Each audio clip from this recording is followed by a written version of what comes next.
Hello and welcome to this Essential B2B webinar brought to you as ever by Lead Forensics. I'm your host, Joe Ducaro. And today we're going to be discussing how marketing is losing you deals you should be winning and how to fix it. So joining me for this chat is Matthew Yeinkis Green, Head of Agency Partnerships at Account Insight. Matthew, how are you doing today? I'm doing great, thank you. And you? Yeah, not too bad at all. Thank you very much. It's very warm where I am at the minute, so I am suffering slightly, but can't complain too much. This webinar is a live one, so please, if you do have questions about this topic, drop them in the chat and we will get to them if we have time at the end. But Matthew, let's jump straight into this discussion. What is the biggest mistake in B2B marketing that companies make, do you think? Well, I think that obviously, B2B marketing it's constantly evolving and changing, and there are new tactics coming up. And at the moment, intent is a massive topic. It's very on trend. There are tons of intent tools out there that can tell you which companies, which accounts are most interested in your product or service. But the mistake that a lot of companies are making at the moment is that they are taking this intent information and they are focusing all of their efforts on the companies that are allegedly most interested in their product and forgetting about all of the ones who are not ready to buy yet. And yeah, I'm sure we'll get into it later as to exactly why that's a mistake, but that's the big mistake that's being made at the moment. Okay, well, to that end then, how should intent be used in marketing then? Well, the intent is very valuable. So let me just start there and not say that I'm saying don't use intent. Intent is great. Intent is wonderful, but don't forget about the people who aren't showing intent yet. Basically, what studies have shown is that if you have your total list of companies that you wish were clients of yours, so let's say you've got 100 companies, make it nice and simple. Only 10% of those companies are even considering moving over to a new product or a new service or a new solution that could be the one that you offer. But the other 90% should not be forgotten. Essentially, when a company is choosing a new provider or a new solution, what they will do is they will sit down and they will kind of make a list of potential options to choose from. So they'll be like, okay, so who are the top 3 providers for the solution that we're looking for that we know of? And they'll make this list by hand off the top of their heads. Then they'll go away and they'll do some research and they will look at, okay, so these are the companies that we know about. Who are their competitors? Who are other companies that offer similar solutions? And I'll come to a list of about 10. So it typically starts with about 3, it then expands to about 10, and then they start to kind of compare all of these 10 to kind of see which one will best meet their needs. And almost 100% of the time, the company that gets chosen is one of the 3 that were called up, off the top of the head at the beginning of the conversation. So if you are targeting the companies that are ready to purchase and forgetting about the ones that aren't, you're already too late. So if you are not one of those 3 that come to mind immediately, then your competitors have already gotten in there. Gotcha. So what sort of tactics can you employ then to try and boost your chances of being in those top 3? So I mean what we typically do as what I call a standard campaign. Obviously, there are different requirements for different clients and different industries that can make things quite complex. But if you boil it down to its simplest form, what I would recommend is that you have your list of accounts, the companies that you want to target, and you target all of them at once. And then you monitor them and you kind of identify their intent from there. So you'll see which companies are clicking on your ads, which companies are visiting your website, which companies are consuming content about your brand or about your type of product, and then shift those companies into a separate campaign where you can perhaps have a stronger call to action. Basically, maybe focus on a specific product that they've shown interest in, but don't forget about the ones that aren't ready yet. So you have 2 campaigns running alongside each other. the one where you target everybody so that when they get to the point of making a decision or kind of starting to investigate making a decision, you're one of the first ones that come to mind. And then once you've come to mind, you start targeting them with more impressions, get your brand out there in a stronger way.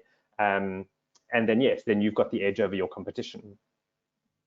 So what as you mentioned, sort of brand awareness campaigns, that sort of thing, getting your name out there. What exactly do we mean by a generic brand awareness campaign, and how can that help increase your share of mind?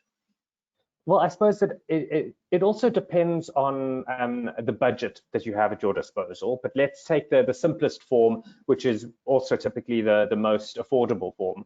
And that would be a brand awareness campaign where you just want to get your logo out there, get your company name out there, get a good idea of what your value proposition is. It's got to be clear as to what you actually offer. So it can't be too broad or too, it can't just be your logo on a solid background. You need to give some sort of insight so that when the companies that you're targeting are thinking about the types of solutions that you offer, your name comes to mind. So it's got to be a little bit informative, mostly brand, but you don't have to have too strong of a call to action. You can have a call to action, but it's not you mainly want to be seen rather than generate clicks or things like that. That's a secondary benefit. And then once you've kind of identified the accounts or the companies that you want to target more strongly, you can then put a stronger call to action in. And if you've got the budget, you could identify which companies are interested in which products and put them. If you've got 5 products, have 5 separate campaigns, one for each product, and then you can focus, so that you're actually tailoring your advertising to the needs of the companies that you want to kind of get on board. So you mentioned there, like, if in the case of having some budget behind it, are there any tactics that you could recommend that require zero budget? Not really off the top of my head. I mean, you see, even attending conferences costs something. You could do some LinkedIn outreach, some social media, where if you yourself are just managing it. Like LinkedIn is good because you can target specific companies, you can target specific job titles, but even with that, you would typically need a Sales Navigator license, which does cost you something. It's worth it, but there is a cost involved there. Well, I suppose perhaps something is, using things like this webinar, these podcasts that we do, perhaps that's it. Well, I'm glad I could bring something to the conversation that way, Matthew. Fantastic stuff. So how can contextual targeting be used to reach the right people in each target account? Yeah, so and this is particularly interesting in terms of EMEA, because obviously throughout Europe you've got GDPR, which doesn't allow any cookies. So you can't target specific job titles, at least through programmatic advertising. You can do that kind of thing on LinkedIn, but not so much with display.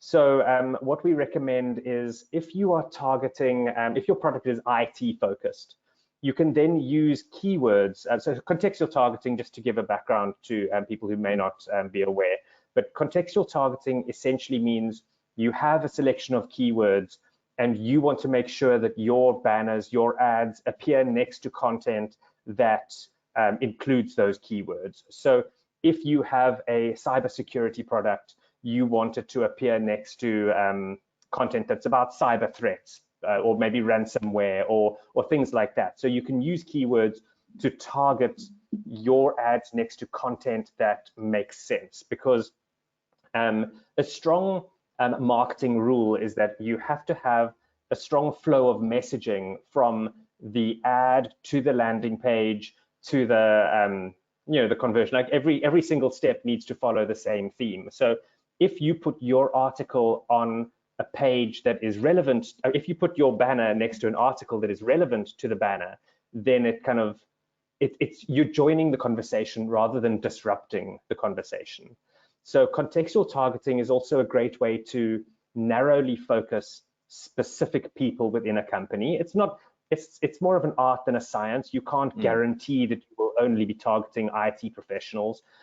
You could find that the receptionist just really, enjoys reading about cybersecurity, or or like computer viruses, things like that. So you can't exclude them, but it kind of narrows it down. And what you can do is, for the brand awareness campaign, you can use contextual targeting to limit the number of impressions that you're delivering to those companies, which kind of makes it a little bit more affordable. And then once you know that, okay, so the IT department within this company is interested in the product, now it's time to reach out and target the finance team who's going to actually sign off on the budget, the CEO who kind of has to have buy-in, the people who are going to be using the product, everybody, the entire buying unit. So you start off with a very narrow contextual campaign, and then once they show intent, you go broader and you target everybody that could influence the decision. Absolutely. So to go back to something you were saying earlier, Matthew, it occurs to me that if you've got the percentage of people who you're showing intent, and you've got a small number of those people, but then you're ignoring the 90% of people who aren't showing intent in your messaging, then, because presumably it would be easier to personalize the messaging to those people who you're aware of, rather than the 90% who you're not necessarily aware of. How important is it to, well, let me rephrase that. What would there be, because there's going to be a lack of personalization if you're casting a wider net, if you like, is that going to affect the outcome in any particular way, for the better, for the worse, of that sort of thing, do you think? It typically doesn't have as good of an engagement rate as the ones that you're targeting specifically. So it could be that instead of targeting all of your accounts at once, what you could perhaps think of doing is target one industry at a time. And that way you can still target a large number of accounts, but you can tailor the messaging more specifically to that industry. Like maybe choose an industry that has the highest revenue, if you actually close the deals, and focus on them first. Because obviously the more tailored your marketing is, the more successful it will be. So, I suppose what you could do is you could add a third campaign to that. You could have a very broad campaign where it's just about getting your brand out there so that people recognize your logo, your brand colors, and things like that. Then have an industry specific campaign that talks about the products or the pain points. It doesn't even have to talk about your products. It could just be the pain points that industry typically suffers from. And then you have your third campaign where you're like, okay, these are the ones within that industry that are really ready for it. Let's go for it. And if you have a lot of money, you could target each individual company with separate specific messaging. Obviously now that's getting quite not technical, but it becomes a lot of work. If you're targeting 20 companies and you want to target each of them with separate messaging, it's possible, but you've got to have the manpower, the time, the budget to actually give it all, the amount of effort and thought that it deserves. It's possible, but you might have to sacrifice something like, sleep or something like that. Yeah. Well, see, that's the thing. For a company like us, we would have to sacrifice the sleep. Our clients have to sacrifice the money. So if you're wanting to find out, how you're getting on, if you're improving in terms of this, what are the key metrics that you should be focusing on? I would say the key metrics. The click-through rate is quite an important one. Well, I suppose engagement is the key metric, because you could be getting your message out there, you could be getting your brand in front of the different clients, but if they're not engaging with your brand, then not what's the point, because brand awareness does have value in and of itself, but it's kind of like when they start to actually interact with you, that's when you can kind of start tracking that. So that would be the key, because obviously if you've got your standard campaign that's typical brand awareness, there'll be a lower click-through rate, lower engagement. Then as you move them up the funnel, or as they show more interest, the click-through rate should increase because the message should resonate with them more. But something I would have to say is that, I mean, the key metric would be sales. It would be kind of like, how many deals have you actually closed? We ran a campaign recently where they were targeting one company, but across about 10 different countries. And their goal, their objective of the campaign was to get forms completed, inquiry forms completed. And throughout the campaign, absolutely 0 forms got completed. And now you would immediately think, well, that's a failure. You know, that campaign didn't do well at all. However, they got 3 calls from procurement in 3 different countries for this account. So they essentially closed 3 deals, which typically the strategy is you know, for enterprise type products. So if you just get 1 sale, you've more than covered your investment. So it boils down to the actual you know, sales, or what you get out of it in the end. Bearing in mind that account-based advertising it doesn't work in a silo. It doesn't work on its own. It doesn't work in isolation. What it does is it supports all of your other initiatives.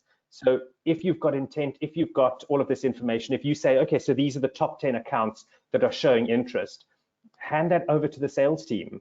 You know, the sales team can now start with their own tactics. They can maybe visit this company and set up a demo, or, you know, things like that. It's what account-based advertising does is, yes, it builds brand awareness, but it also gives you a lot of intelligence and a lot of information that you can use for your other channels, for the sales team, and in many, many different ways. Now, Matthew, I want to ask you something about regular viewers of, you know, Essential B2B or B2B Sales Playbook webinars might not necessarily be surprised that I'm going to ask you about this, but I am utterly fascinated with AI. Is there an application for AI when we're considering intent and that sort of thing, or is it not necessarily as relevant in this area we're discussing today? It's not relevant yet, but I would say that AI is going to, yeah, I mean, it's going to revolutionize everything.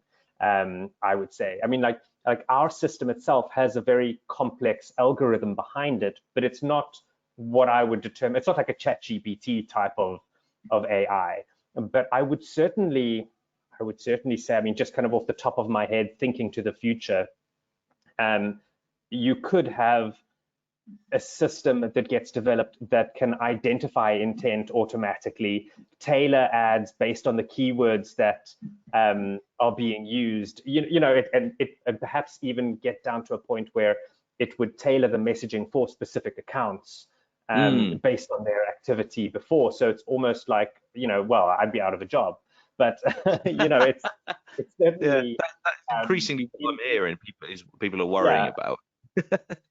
Yeah, I mean, it's. I mean, I don't think we're anywhere near that yet, but I do think that as AI becomes more acceptable, more advanced, certainly, you know, these types of functionality and kind of things can be put in. Well, probably will end up there.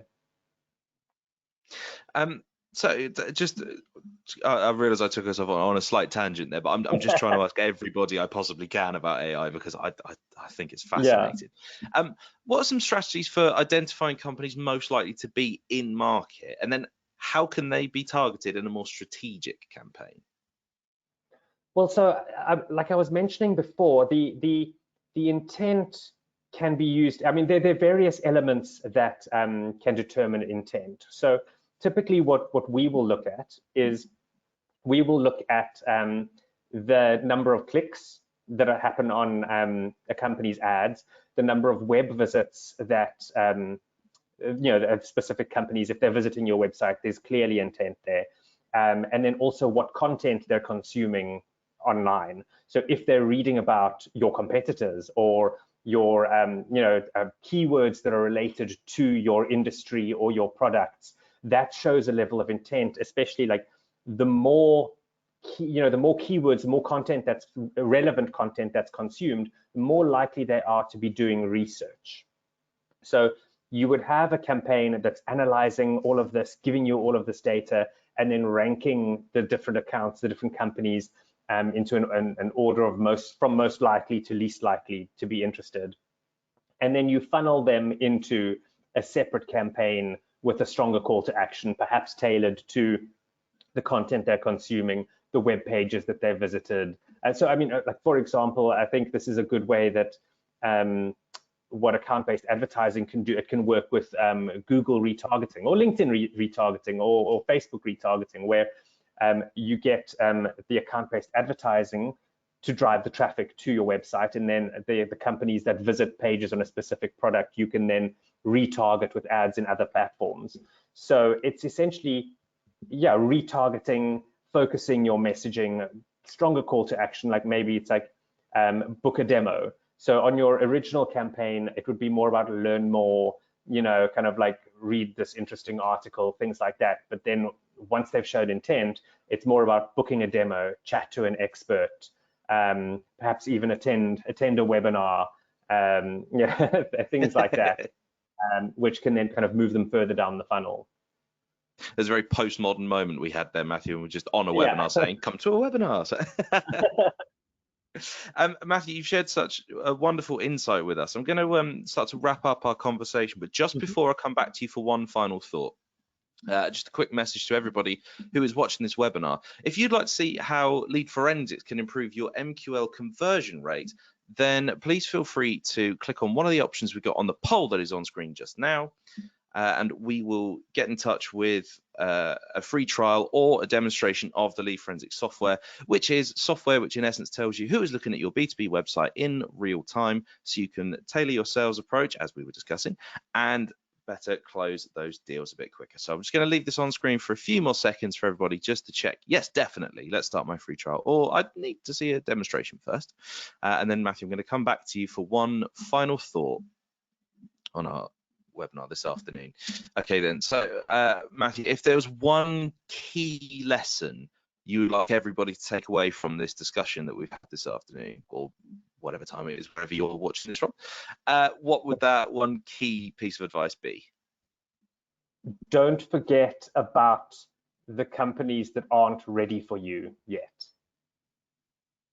Absolutely. I suppose if it is that, you know, the 90% margin that we were estimating, that's still quite a lot of people, isn't it? Yeah, and that 90% is likely to become the 10% at some point. So by the time they become that 10%, you want them to already be thinking about you and know who you are and think you're wonderful, and be excited to work with you.